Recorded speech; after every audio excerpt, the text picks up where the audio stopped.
Bonjour, alors aujourd'hui nous allons voir ensemble comment se passe un entretien de recrutement en centre d'appel. Alors tout d'abord, qu'est-ce qu'un entretien de recrutement? C'est très simple. C'est un échange entre un candidat et un recruteur. Le recruteur vous pose des questions, vous devez y répondre.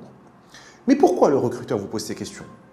Pas pour vous piéger, absolument pas. Son principal objectif est de vous écouter parler français, d'évaluer votre niveau de français, de voir si votre niveau de français correspond à ce qu'il recherche, de voir si vous êtes capable, si vous êtes en mesure de gérer une conversation téléphonique avec un client français. Pendant cet entretien, le recruteur va évaluer 3 critères. Tout d'abord, la syntaxe, c'est-à-dire votre capacité à construire et à structurer vos phrases correctement. Autrement dit, à mettre les mots dans le bon ordre, dans une phrase. Sujet, verbe, complément par exemple.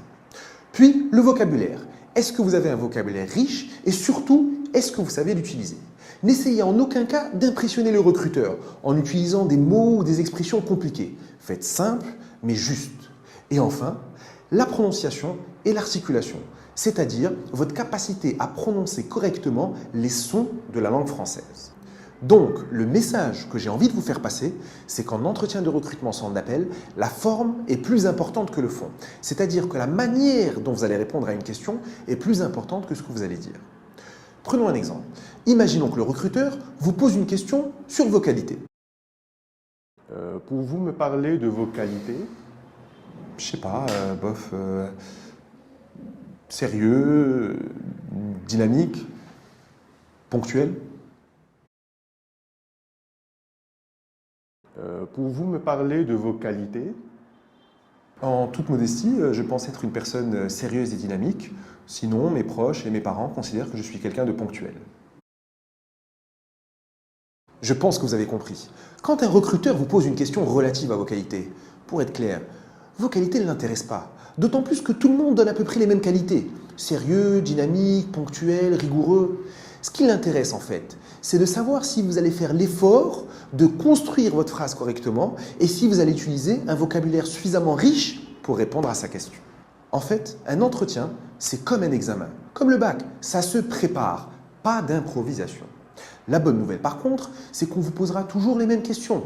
En effet, il y a 8 ou 9 questions qui reviennent régulièrement. On aura d'ailleurs l'occasion de les détailler dans nos prochaines vidéos. Parlons maintenant du recruteur. Ce que vous devez comprendre, c'est que le recruteur est une personne comme vous et moi. N'ayez pas peur, ne stressez pas face à un recruteur. Le recruteur n'est pas là pour vous piéger, il est là pour vous recruter. Sachez que le recruteur a également des objectifs. Il doit par exemple sélectionner 10 ou 15 personnes par semaine, parfois plus. Il a donc autant besoin de vous que vous avez besoin de travailler. Ne jamais arriver en retard. Présentez-vous toujours 5 à 10 minutes avant le début de l'entretien. N'oubliez pas votre CV, un CV mis à jour, clair et soigné. Ne jamais mentir, ni sur vos diplômes, ni sur vos expériences professionnelles. Ne pas tutoyer le recruteur. Même s'il vous tutoie, continuez à le vouvoyer. Ne pas montrer des signes de manque de confiance en soi. Souriez et gardez le contact visuel avec le recruteur. Voilà, j'espère que cette vidéo vous a plu. Rendez-vous sur www.moncallcenter.ma pour découvrir le secteur des centres d'appel et à très bientôt pour de nouvelles vidéos.